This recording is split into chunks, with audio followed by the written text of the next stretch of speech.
ገናን ስናከብር ወይም የጌታችን ልደት ስናስብ እያሰብን ያለነው ዓለም መዳኑን ጭምር ስጦታ እንድንሰጣጥ ነጭ ለብሰን ፎቶ እንድንነሳ ዘምረን ደስ ብሎ እንድንሄድ አይደል የተከፈለልን ዋጋ እንድናስብ ቤተክርስቲያን በዓል አድርጋ ይህ ሰብአ ሰገልን ይመራቸው የነበረው ኮከብን ወደ ምስራቅ ነበር የሚሄደው በተቃራኒ ኮከቡ አንዳንድ ጊዜ የሚታይ አንዳንድ ጊዜ የማይታይ ይህ ኮከብ ግን ከተማ አይደለም ሀገር አይደለም ክርስቶስ የተኛበትን በረት ዝቅ ብሎ ጠቁሟቸው የቱ ጋር እንዳለ ኮከብ አይቶ ጣፈንታ ማወቅ ይቻላል ብሎ የሚያስቡ ሰዎች በነገራችሁ ላይ እንደዛ ማመን ምንፍቅና ማንም ሰው የራሱ የሆነ የተለየ ኮከብ የለውም የሚገጥም የማይገጥም ኮከብ የለንም ኮከብን አይቶ ጣፈንታ ሊነግር የሚችል ማንም የለም የሰውን ጣፈንታ የሰውን እድል መወሰን የሚችል ኮከብ የለም ሲቀጥል ጣፈንታ እድል የሚባል ነገር የለም ሰው በጣፈንታው በእድሉ አይደለም የሚኖረው በነፃ ፈቃዱ መርጦ ወዶ መንፈሳዊያን አገልጋዮች ምዕመናንን በምንድን ነው ቤተክርስቲያን የምናመጣቸው በተክሳስ በቁጣ ዳዊት የማይደግም ክርስቲያን ምኑን ክርስቲያኑን አንተ ተስፋ የለም ብሎ በመቆጣት ወዮል ብሎ በመዛት እንደዛም መስዋዕት አይደለም መዝሙር የሚወደውን በመዝሙር ግጥም የሚወደውን በግጥም መጽሐፍት የሚወደውን በመጽሐፍት እያደረግን ሰው በሚገባው ሰው በሚረዳው ልቡ ቅርብ በሆነ ነገር እያመጣ ነው ከክርስቶስ ጋር የምናገናኝ ክርስቶስን ካገኘ በኋላ ብንገሰው ብንቆጣው የተገባ ጭራሽ ቤተክርስቲያን ከማይመጣው አንተ ዱርዬ ብለህ ከምታስበው የእግዚአብሔር ቃል ከማያውቀው ውጪ ካለው ምዕመን እኩል አንተ የቅዱስ ቁርባን ዜና የንስሐ ዜና ያስደነግጣል ተዘጋጅተህ አታውቅም ለአንተ ብርቅ ነው በእርግጠኝነት እኛ ዱርዬ ብለን የምንቃቸው አንቺ ሰፈር ውስጥ ሱሪ ስለምታደርግ የፀጉሯ ላይ ጥፍሯ ላይ ምናምን ስለምትቀጥል የምትንቂያት ሴት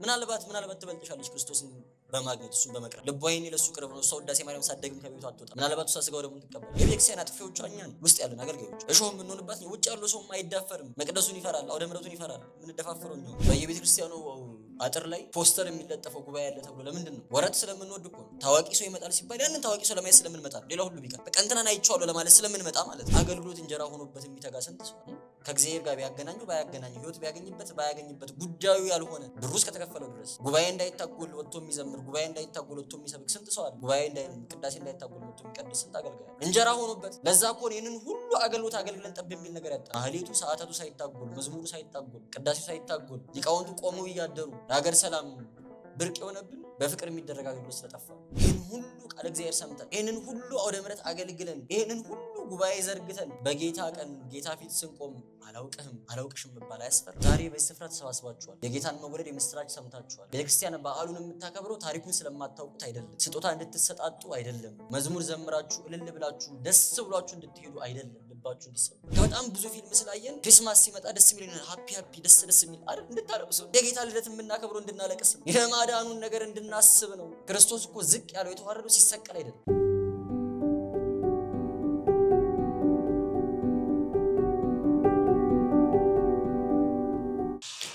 በስመ አብ ወወልድ ወመንፈስ ቅዱስ አሃዱ አምላክ። የልዑል እግዚአብሔር ቤተሰቦች፣ ክቡር አባታችን፣ ዲያቆናት፣ ወንድሞች፣ እህቶች ሁላችሁም በልዑል እግዚአብሔር ፍጹም ሰላም እላችኋለሁ። እንደምን ዋላችሁ? እንደምን እስከ ሰዓት ደረሳችሁ? አሜን። መመስገን የባህሪ ገንዘቡ የሆነ ልዑል እግዚአብሔር አምላካችን ስሙ ከምድር እስከ አርያም በቅዱሳኑና በእኛ በደካሞቹ አንደበት የተመሰገነ የተከበረ ከፍ ያለ ይሁንልን። እንኳን አደረሳችሁ። እሺ፣ እግዚአብሔር አምላካችን ቢወድ ቢፈቅድ ከኔ ጋር ለጥቂት ደቂቃዎች እግዚአብሔርን ቃል እንማማራለን። በመካከላችን ተገኝቶ የሚረባንን የሚጠቅመንን ፍሬ የምናፈራበትን ቃሉን እንዲያስተምረን እንዲመግበን የእግዚአብሔር አምላካችን ቅዱስ ፈቃዱ ይሁንልን። መነሻ የምናደርገው ኃይለ ቃል በቅዱስ ማቴዎስ ወንጌል ምዕራፍ 2 ከቁጥር 12 ላይ ያለ ኃይለ ቃል ነው። እስቲ በሌላ መንገድ በሉ። ወደ ሀገራቸው ሄዱ። መነሻ የምናደርገው ኃይለ ቃል ይህንን ነው።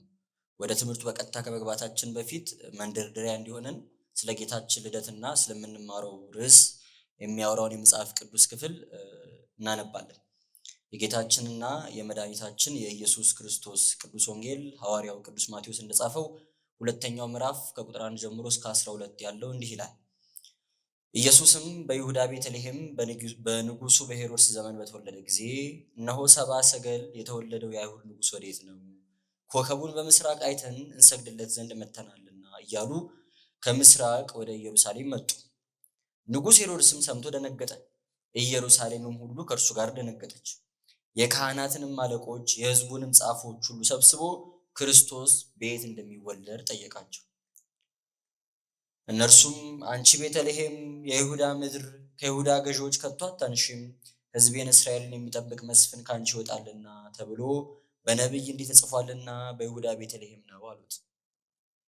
ከዚህ በኋላ ሄሮድስ ሰብአ ሰገልን በስውር ጠራቸውና ኮከቡ የታየበትን ዘመን ከእነርሱ በጥንቃቄ ተረዳል። ወደ ቤተልሔምም እነርሱን ሰዶ ሂዱ፣ ስለ ሕፃኑ በጥንቃቄ መርምሩ፣ ባገኛችሁትም ጊዜ እኔ ደግሞ መጥቼ እንድሰግድለት ንገሩኝ አላቸው። እነርሱም ንጉሱን ሰምተው ሄዱ። እነሆም በምስራቅ ያዩት ኮከብ ሕፃኑ ባለበት ላይ መጥቶ እስኪቆም ድረስ ይመራቸው ነበር። ኮከቡንም ባዩ ጊዜ በታላቅ ደስታ እጅግ ደስ አላቸው። ወደ ቤትም ገብተው ሕፃኑን ከእናቱ ከማርያም ጋር አዩት። ወድቀውም ሰገዱለት። ሳጥኖቻቸውንም ከፍተው እጅ መንሻ ወርቅና ዕጣን ከርቤንም አቀረቡለት።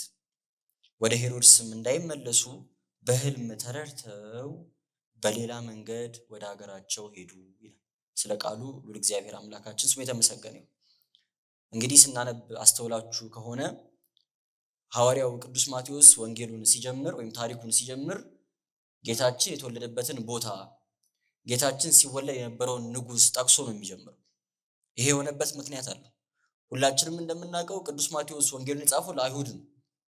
አስቀድሞ መሲህ ይወለድላቸዋል ተብሎ ትንቢት ለተነገረላቸው፣ ሱባኤ ለተቆጠረላቸው፣ የመሲሁን የክርስቶስን መወለድ በተስፋ ይጠባበቁ ለነበሩ ሰዎች በምን አይነት ጊዜ እንደሚወለድ፣ በምን አይነት ቦታ እንደሚወለድ፣ መቼ እንደሚወለድ አስቀድሞ በነቢያት የተነገረ ትንቢት ስላለ ራሱ እናንተ የምትጠብቁት ንጉሥ ነው የተወለደው የሚለውን ለነሱ ለማረጋገጥ እንዲመች ነቢይ በቤተልሔም ይወለዳል ብሎ እንደተናገረ በቤተልሔም በይሁዳ ብሎ የተወለደበትን ቦታ፣ በንጉሱ በሄሮድስ ዘመን ብሎ ደግሞ የተወለደበትን ጊዜ ጠቅሶ ሐዋርያው ቅዱስ ማቴዎስ ይጽፍላቸዋል።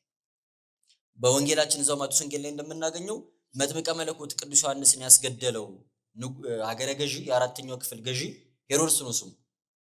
በዚህ በአራተኛው ክፍል ገዢ በሄሮድስ ዘመን ሳይሆን በንጉሱ በሄሮድስ ዘመን ነው ብሎ የተወለደበትን ጊዜ ስፔሲፊክ ጊዜው እንዲረዱ ማለት ነው እና የተወለደበትን ቦታ እንዲያውቁ ሐዋርያው ቅዱስ ማቴዎስ ቦታውንና ጊዜውን በመንገር ነው ታሪኩን የሚጀምረው ማለት ነው። የሰብአ ሰገል ወደ ኢየሩሳሌም መምጣት፣ የሰብአ ሰገል ጌታችንን ፍለጋ ይህንን ሁሉ ርቀት ለብዙ ጊዜያት፣ ለብዙ ወራት፣ ለዓመታት መጓዛቸው ለእስራኤል ተግሳጽ እንዲሆን በአንጻሩ ደግሞ ጌታችን መድኃኒታችን ኢየሱስ ክርስቶስ የማዳኑን ስራ እንደጀመረ ትምህርት እንዲሆን ጌታችን ዓለምን የማዳኑን ስራ የጀመረው ወይም የሰራው ዓርብ ዕለት ብቻ አይደለም አይደለ? አሁን ከጎረቤቶቻችን ከሌሎች ቤተ እምነት ወንድሞች እህቶቻችን ጋር ከሚያለያዩን እሳቢዎች አንዱ ይሄ ነው። እዚህ ላይ ያለን መረዳት የጌታችን የማዳኑን ስራ በደንብ ለመረዳት በጣም ወሳኝ ነው። ጌታችን ዓለምን ያዳነው ዓርብ ዕለት በሰራው የመስቀል ላይ ስራ ብቻ አድርገን የምናስብ ከሆነ ይሄ ወንጀለኝነት ሜንታሊቲ ማለት ነው። ወንጀለኛ፣ ዳኛ፣ ከሳሽ፣ ጠበቃ አይነት እሳቢዎች ካሉን የጌታችን የማዳኑን ስራ በጣም አጥብበን ነው የምንመለከተው። ጌታችን ዓለምን የማዳን ስራውን የጀመረው ሰው ከሆነበት ጊዜ ጀምሮ በተሰቀለ ቀን ብቻ አይደለም። ለዛ እኮ ነው ሉቃስ ወንጌል ላይ ምዕራፍ 2 ላይ እንደምናገኘው ጌታችን ተወልዶ ገና በ8ኛው ቀን ሊያስገርዙት ወደ ቤተ መቅደስ ሲወስዱት ስምዖን አረጋዊ የሚባለው ሰው ጌታችንን ሲመለከት ምንድን ነው ያለው? አይኖቼ ምንህን አይተዋል ነው ያለው። ማዳንህን አይተዋል አይደል? አይኖቼ ማዳንህን አይተዋል፣ ባሪያን በሰላም አሰናብተዋል። ገና ሕፃን ሳለ ገና በ8ኛው ቀን ማዳንህን ተባለ። ለምን? አንደኛ ያው ስምዖን ነብይ ነው። በትንቢት መነጽር ጌታችን የማዳኑን ስራ ይመለከታል። ከዛም በላይ ግን ጌታችን ማዳኑን የጀመረው ገና ሰው ከሆነበት ጊዜ ጀምሮ ይሄ ሰብአ ሰገል ለጌታችን ለመስገድ በመምጣታቸው ጌታችን የማዳኑን ስራ ለመጀመሩ አንድ ትልቅ ማመላከቻ ነው። ለምን ካልን ሰብአ ሰገል አህዛብ ናቸው፣ ከእስራኤል ወገን አይደሉም። አህዛብ ማለት ያው በሁለት ወገን ነው አይደል? አንደኛ በስጋ ከእስራኤል ያልተወለዱ ማለት ነው። እስራኤል ማን ነው? የአብርሃም ልጅ የይስሐቅ ልጅ ያዕቆብ አይደል? እስራኤል የሚል ስም የተሰጠው እሱ የወለዳቸው 12ቱ ልጆች ናቸው እስራኤላውያን የሚባሉት። በፋሬስ ፈሪሳውያን፣ በይሁዳ አይሁድ፣ በሳዶቅ ሰዱቃውያን እያልን ነገደ እስራኤልን ስንጠራ የያዕቆብን የእስራኤል ልጆች ነው የምንጠራቸው። ከነሱ በስጋ ያልተወለደ ሰው እስራኤላዊ አይደለም፣ አህዛብ ይባላል። አንደኛ። ሁለተኛ በአብርሃም ቃል ኪዳን በግዝረት እስራኤላዊነት ወይም የእግዚአብሔር ሕዝብ መሆንን ተገርዞ በአብርሃም አምላክ በእግዚአብሔር አምኖ የማይመላለሰው አህዛብ ተብሎ ይጠራል። ሰብአ ሰገል በእምነትም በውልደትም በፍጥረትም ከእስራኤል ወገን አይደሉም፣ አህዛብ ናቸው። በአህዛብና በሕዝብ መካከል ትልቅ ልዩነት አለ። ሕዝብ ድነት ቃል የተገባላቸው ናቸው፣ ሱባኤ የተቆጠረላቸው ናቸው። ንጉሱ መሲሁ ከነሱ እንደሚወለድ የተነገረላቸው፣ የእግዚአብሔርን ማዳን የሚጠባበቁ፣ በአምልኮተ እግዚአብሔር ያሉ፣ ምንም እንኳን በጣዖት አምልኮ ወዲህ ወዲያ ቢሉ እግዚአብሔርን ቢያሳዝኑ ቢያስቀይሙ እግዚአብሔር አምላክ ግን ቃል ኪዳን ሰጥቷቸው የመዳናቸውን ቀን መሲሁን የሚጠባበቁ ናቸው። አህዛብ ተስፋ አልነበራቸው። ካህናት ከእስራኤል ወገን ብቻ ናቸው።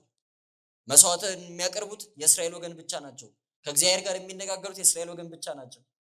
ያው እግዚአብሔር በራሱ መንገድ አሕዛብንም የሚያናግር ቢሆንም ማለት ነው።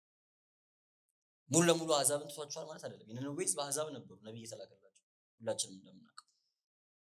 ስለዚህ አሕዛብ ከእግዚአብሔር የተለዩ እግዚአብሔርን የማያውቁ ሕዝብ ደግሞ ለእግዚአብሔር የተመረጡ ልዩ ሕዝብ፣ እስራኤል ደግሞ ለእግዚአብሔር የተመረጡ ልዩ ሕዝብ ተደርጎ አይደለም የሚታሰቡት። ለአምልኮ አብሮ ሊቆሙ አይችሉም በጭራሽ።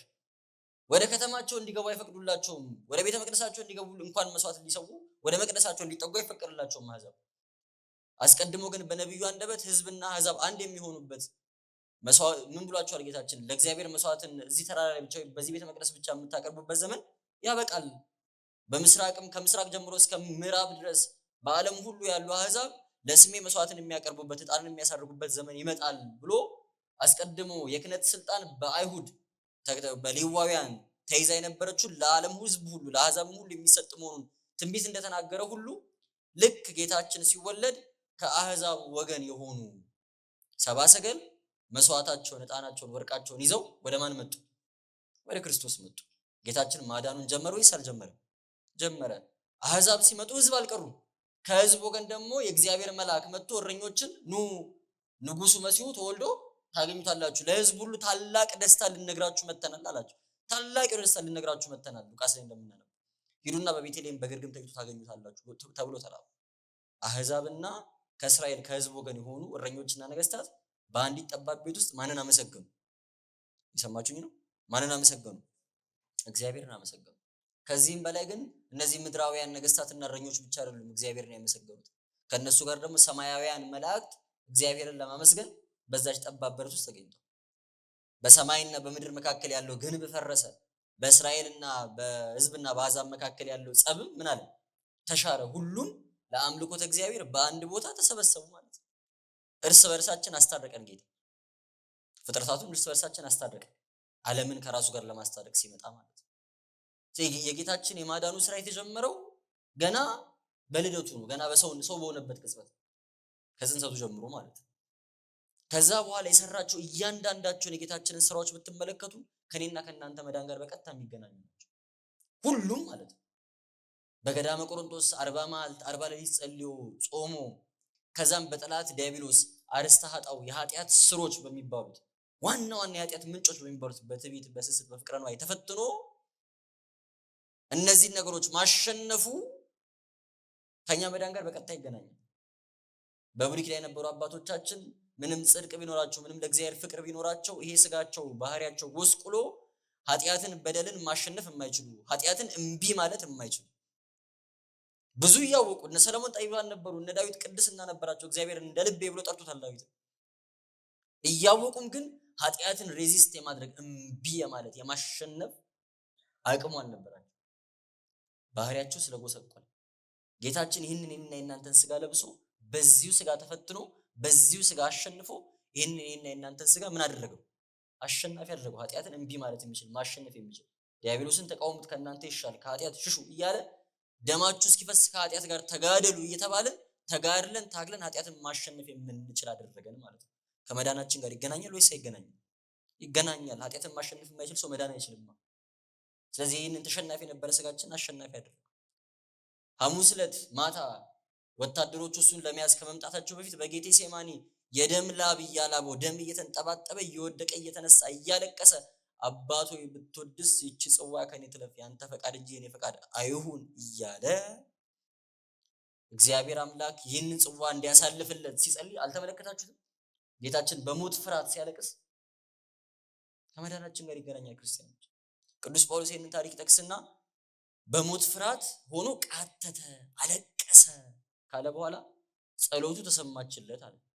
አሁን ልጠይቃችሁ እናንተ ጌታችን ጸሎቱ ተሰምቶለታል ወይስ አልተሰማለትም?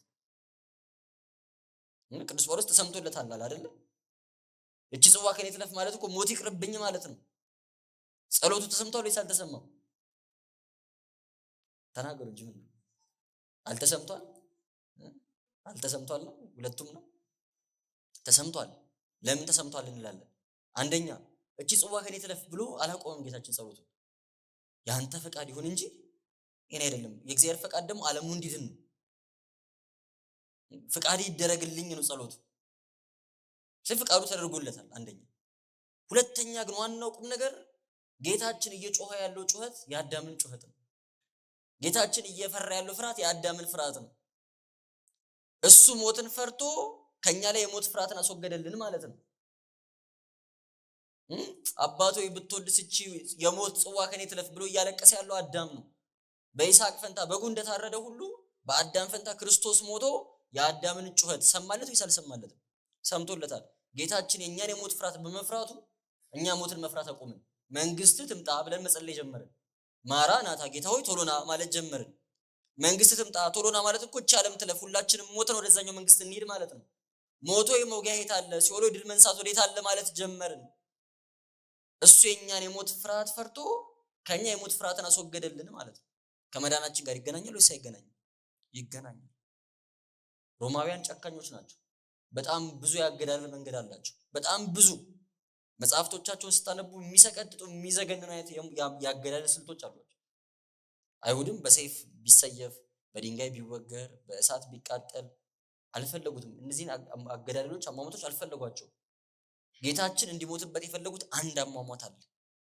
እሱም ምን ብሎ ነው? ተሰቅሎ አይደለ? መጥቶ ጲላጦስ ምንድን ያሉት? ስቀለው ስቀለው ስቀለው። ለምን? አስቀድሞ በኦሪት ዘዳግም በእንጨት መስቀል ተሰቅሎ የሞተው ሁሉ የተረገመ ነው ተብሎ ተጽፏል። ይሄ የታመነ የእግዚአብሔር ቃል ለሙሴ እግዚአብሔር አምላክ በሰጠው ሕግ መሰረት በእንጨት ላይ ተሰቅሎ የሚሞተው የተረገመ ሰው ነው። የተረገመ ሰው ነው።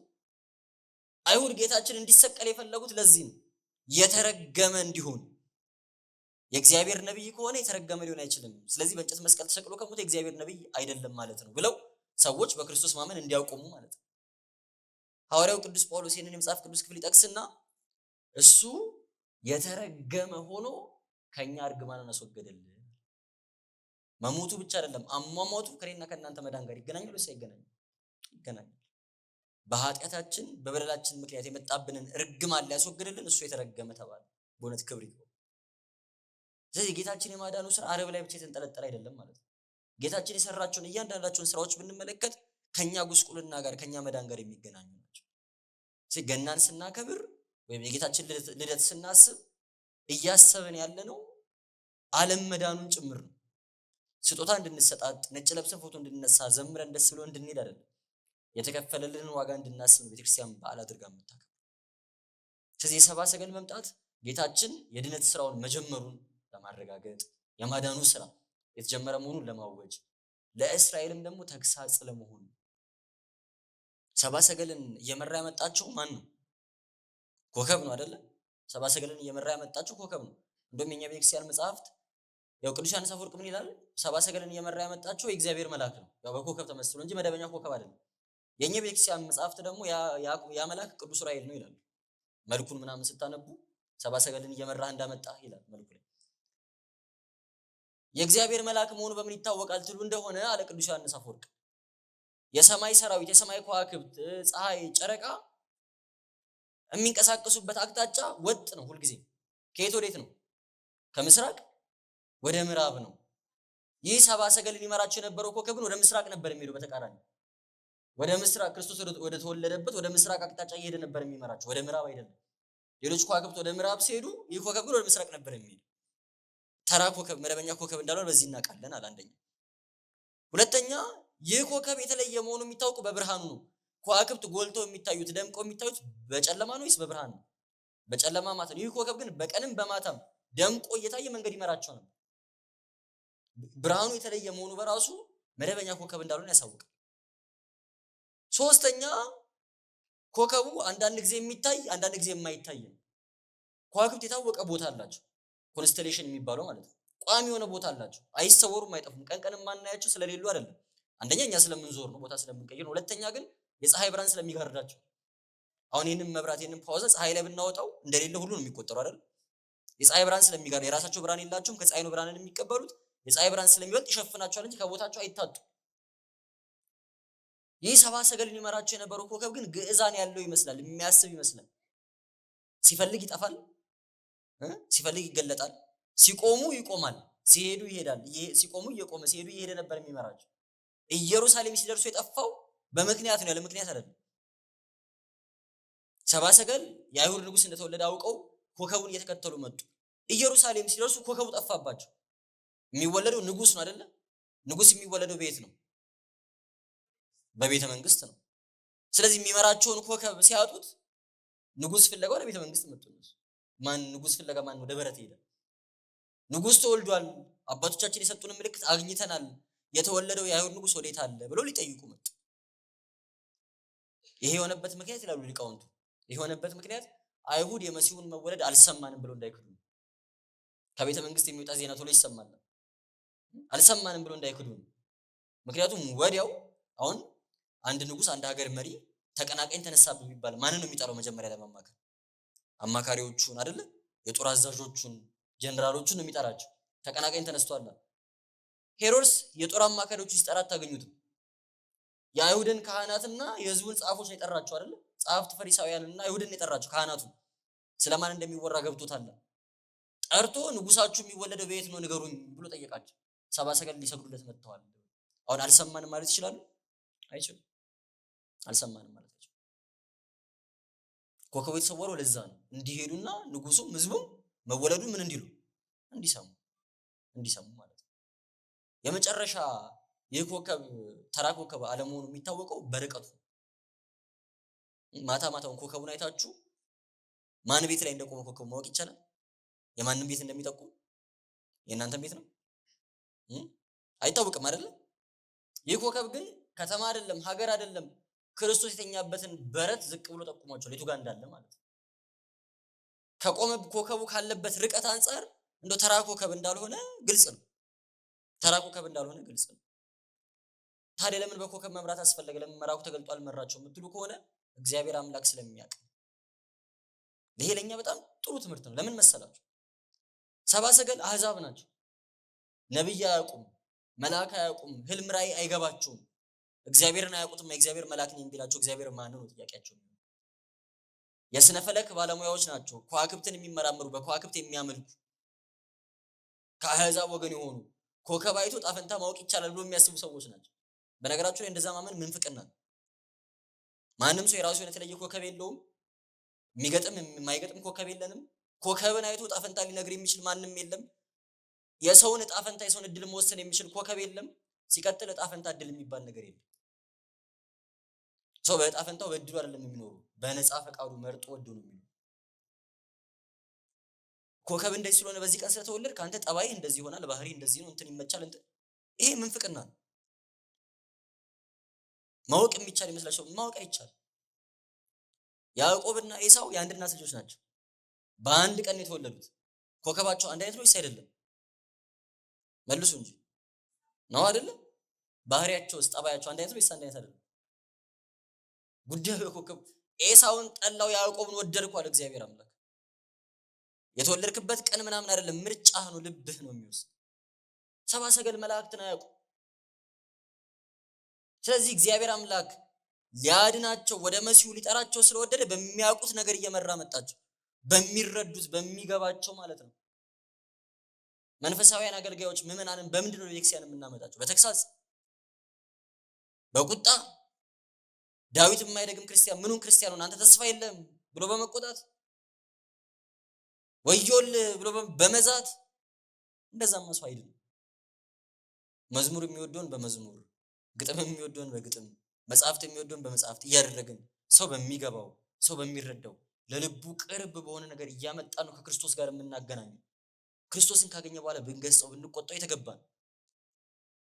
አስቀድሞ በመላክ እያመራ በኮከብ እየመራ ካመጣቸው በኋላ እግዚአብሔር አምላክ ወደ ሀገራቸው ሲመለሱ በኮከብ እየመራ አልመለሳቸውም። እንደሚለው መጽሐፉ በህልም ተገልጦ ተመልሰው በሄሮድስ መንገድ እንዳይሄዱ ነገራቸው ነው የሚለው። አሁን ያውቁታል ክርስቶስን። በህልም ተገልጦ እግዚአብሔር መልአክ ነኝ ቢላቸው እግዚአብሔር ማን እንደሆነ ያውቃሉ ወይስ አያውቁ? አስቀድሞ ሰው በሚገባው በሚረዳው መንገድ ነው የምትጠራው የምታመጣው። ከዛ በኋላ የድነትን መንገድ ታሳየዋለህ፣ ትመራዋለህ፣ መንገድን ማለት ነው ትመራዋለህ። እየመራ መጣቸው በኮከብ እንዲረዱ እንዲገባቸው አድርጎ። ሰብአ ሰገል መጥተው ሄሮድስን የተወለደው የአይሁድ ንጉስ ወዴት ነው ሲሉት ሄሮድስ ደነገጠ። ቢደነግጥ አይገርመንም።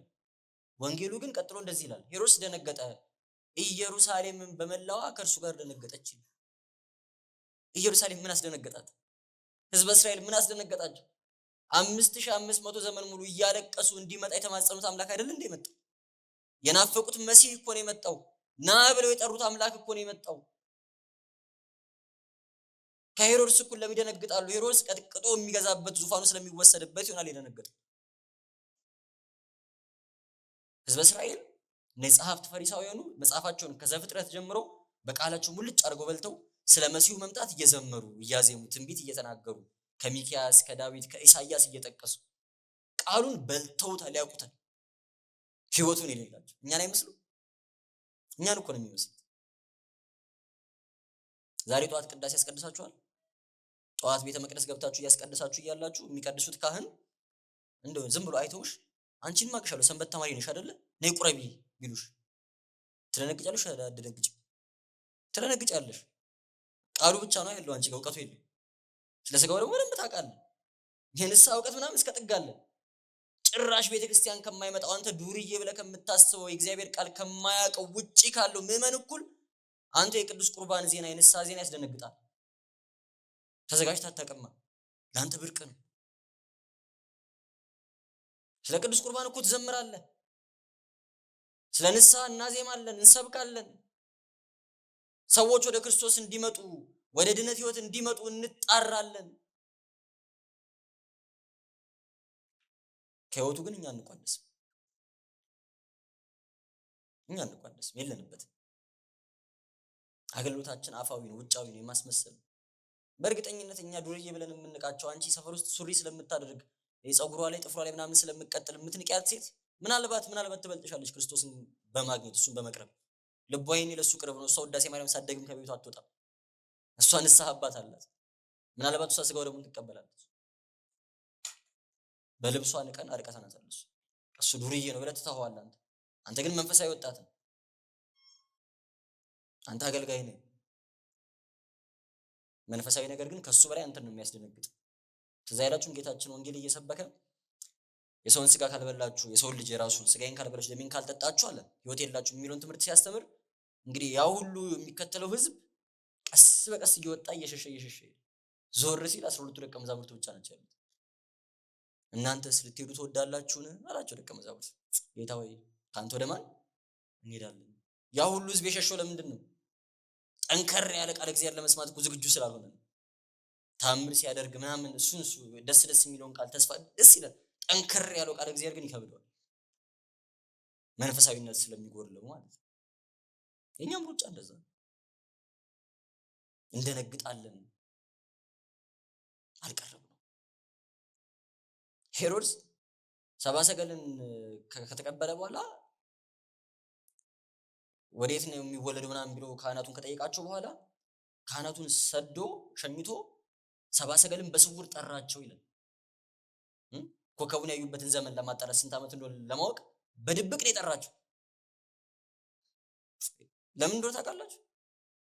አይሁዳውያንም አሳልፎ መሲያቸውን አይሰጡኝም ያሰናክሉብኛል ምናምን ብሎ ስላሰበ እነሱን አላወቃቸውም። ደግ ሰዎች መስሎት መሲያቸውን እንዳይከላከሉ ፈርቶ ሰብአ ሰገልን በስውር ነው የጠራቸው።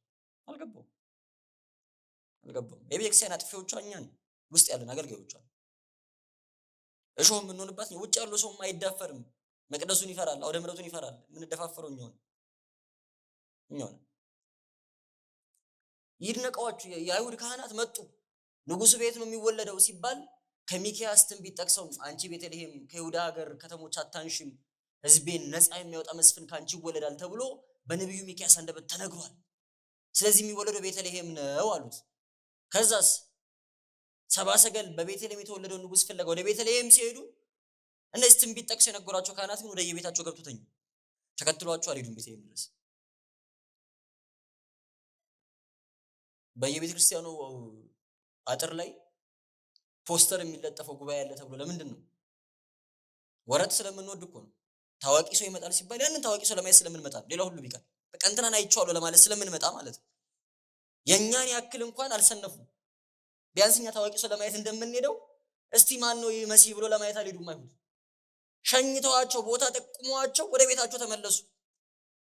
የድነትን መንገድ አሳይተው ወደ ቤታቸው ተመለሱ። ቤተልሔም የእንጀራ ቤት ማለት ነው። በእንጀራ ቤት ውስጥ የህይወት እንጀራ ክርስቶስ ተወለደ። የህይወት እንጀራ ያለበትን ቦታ አሳይተው እነሱ ከማዕዱ ሳይካፈሉ ወደ ቤታቸው ተመለሱ። አውግስጢኖስ የሚባለው ሊቅ የኖህን መርከብ በሰሩ ሰራተኞች ይመስላቸዋል እነዚህን ሰዎች። እንደምታውቁት የኖህ መርከብ በጣም ትልቅ ነው። ያንን ሁሉ እንስሳ የያዘ በጣም ትልቅ መርከብ ለመስራት ወደ 120 ዓመት ፈጅቷል። ኖህ ብቻውን አይደለም ያንን ትልቅ መርከብ የሰራው። የጉልበት ስራ ስላለው የጉልበት ስራ የሚሰሩ ሰራተኞች አሉት። 120 ዓመት ሙሉ ሲሰሩ መርከቡን ኖህ በተናገረው ነገር አምነው አይደለም። ከኃጢአታቸው ተመልሶ ለመዳን አልሞከሩም። እንጀራ ስለሆነባቸው ሰርተው ስለሚከፈላቸው ነው። የፈለገውን ያርጉ መርከቡን፣ እኛ ምን አገባን እስከተከፈለን ብራችን ድረስ ብለው ማለት ነው። አገልግሎት እንጀራ ሆኖበት የሚተጋ ስንት ሰው አለ። ከእግዚአብሔር ጋር ቢያገናኘው ባያገናኘው፣ ህይወት ቢያገኝበት ባያገኝበት ጉዳዩ ያልሆነ ብሩ እስከተከፈለው ድረስ ጉባኤ እንዳይታጎል ወጥቶ የሚዘምር፣ ጉባኤ እንዳይታጎል ወጥቶ የሚሰብክ ስንት ሰው አለ። ጉባኤ ቅዳሴ እንዳይታጎል ወጥቶ የሚቀድስ ስንት አገልጋይ አለ። እንጀራ ሆኖበት ለዛ እኮ ይህንን ሁሉ አገልግሎት አገልግለን ጠብ የሚል ነገር ያጣል። ማህሌቱ ሰዓታቱ ሳይታጎል፣ መዝሙሩ ሳይታጎል፣ ቅዳሴው ሳይታጎል፣ ሊቃውንቱ ቆመው እያደሩ የሀገር ሰላም ብርቅ የሆነብን በፍቅር የሚደረግ አገልግሎት ስለጠፋ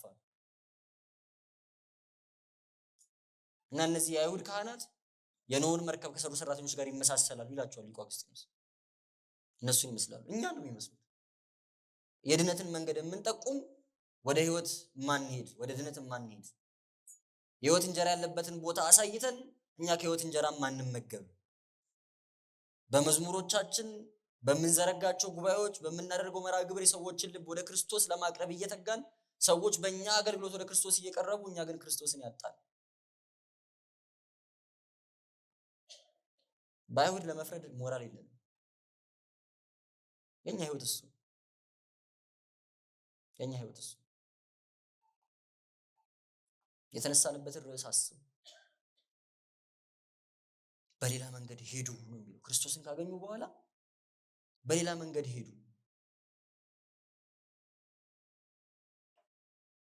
ወደ ኃጢአታቸው ወይም ወደ ጥፋት መንገድ አልተመለሱም ማለት ነው። አልተመለሱም። አባ ጄሮም ሄሮድስን ያነሳና አንዳንዶች የእግዚአብሔርን ቃል ለጥፋት ይጠቀሙታል አለ። ሰብአ ሰገል የሚባሉት ነገስታት የአይሁድ ንጉስ ተወለደ የሚል ቃል ሲሰሙ ለመዳን ተጠቀሙት። ንጉሱን ፈልጎ ለማግኘት፣ ለእርሱ ለመስገድ፣ ህይወትን ለማግኘት፣ ከእግዚአብሔር ለመታረቅ። ሄሮድስ የሚባለው ንጉስ ደግሞ በተቃራኒው የአይሁድ ንጉስ ተወለደ ሲባል በሱ ምክንያት ህፃናትን ለመጨፍጨፍ፣ ንጹሑን ካህኑን ዘካርያስ በቤተ መቅደስ ውስጥ ለመግደል ተጠቀሙ። እኛ ከመስማት አልፈን ከመማር አልፈን ከማወቅ አልፈን ለሌሎች የምናስተላልፈውን የምናስተምረውን የምናሳውቀውን የእግዚአብሔርን ቃል ምን ለማድረግ ነው የተጠቀምንበት? ለመዳን ነው? ህይወት ለማግኘት ነው? ወይስ ለፍርድ ነው? ልንጠፋበት? ይህን ሁሉ ቃል እግዚአብሔር ሰምተን ይህንን ሁሉ አውደ ምሕረት አገልግለን ይህንን ሁሉ ጉባኤ ዘርግተን በጌታ ቀን ጌታ ፊት ስንቆም አላውቅህም አላውቅሽም መባል አያስፈራም? ሰው ኃጢአተኛ በደለኛ ሆኖ እግዚአብሔር ረስቶ ዘንግቶ ኖሮ አላውቅህም ቢባል ላይገርም ይችላል። ጳጳስ ሆኖ ዲያቆን ሆኖ ሰባኪ ዘማሪ ሰንበት ተማሪ ሆኖ ኖሮ ሲሞት ወየው ወየው ተብሎለት ቤተክርስቲያን አልቅሳለት ምዕመናን ጮኸውለት እርሱን የመሰለ አገልጋይ ቤተክርስቲያን አጣች ምንድነው የምንሆነው ተብሎለት እግዚአብሔር ፊት ሲቆም አላውቅህም መባል አያስፈራም? ጌታ ሆይ በፊትህ ብዙ ታምራትን አድርገናል፣ ሙታንን አስነስተናል፣ አጋንንትን አስወጥተናል፣ ድንቅ ድንቅ ነገሮችን አድርገናል ትሉኛላችሁ፣ እኔ ግን ፈጽሞ አላውቃችሁም እላችኋለሁ አለ ጌታ። እግዚአብሔር አምላክ እንደዛ ከመባል ይሰውር። በእውነት በጣም ነው የሚያስፈራው፣ በጣም ነው የሚያስፈራው። ከሁለት ወገን ያጡ መሆን በጣም ነው የሚያስፈራው።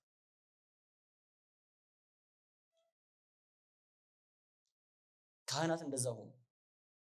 የአይሁድ ካህናት በቃላቸው የሚያውቁትን ትንቢት ተናገሩ፣ መንገዱን ጠቆሙ። ሄሮድስ የምስራቹን ሰማ። ሁሉም ግን ለጥፋት ነው የሆነባቸው፣ ለህይወት አልሆናቸው። ዛሬ በዚህ ስፍራ ተሰባስባችኋል። የጌታን መወለድ የምስራች ሰምታችኋል። ቤተክርስቲያን በዓሉን የምታከብረው ታሪኩን ስለማታውቁት አይደለም፣ ስጦታ እንድትሰጣጡ አይደለም፣ መዝሙር ዘምራችሁ እልል ብላችሁ ደስ ብሏችሁ እንድትሄዱ አይደለም፣ ልባችሁ እንዲሰበር። በበረት የተኛውን ክርስቶስ ፈልጋችሁ እንድታገኙት ነው። በቤተልሔም የተወለደው ክርስቶስ በእናንተ ልብ ውስጥም እንዲወለድ ነው። ሰምታችሁ አድንቃችሁ እንድትሄዱ አይደለም። በቃ በጣም ብዙ ፊልም ስላየን ክሪስማስ ሲመጣ ደስ የሚል ሃፒ ደስ የሚል አይደል? እንድታለቅሱ ነው። የጌታ ልደት የምናከብረው እንድናለቅስ ነው።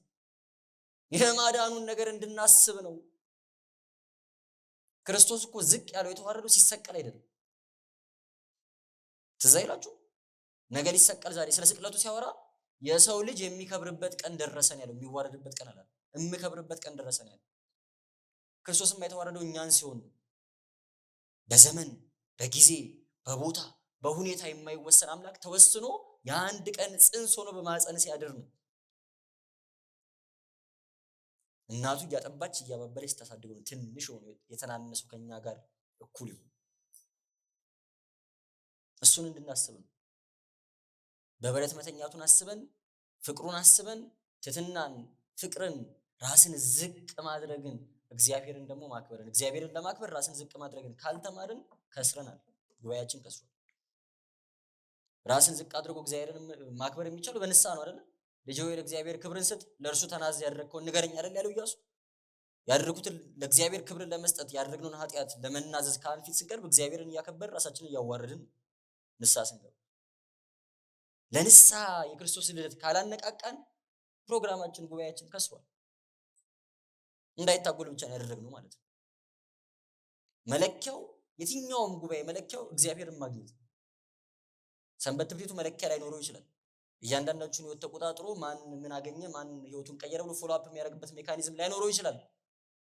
እናንተ ግን የገዛ ልቦናችሁን የገዛ ህይወታችሁን መለካት ትችላላችሁ። የተማራችሁት ቃል እግዚአብሔር እንደ ሄሮድስ መጥፊያ ነው ይሆናችሁ ወይስ እንደ ሰብአ ሰገል መዳኛ ነው ይሆናችሁ?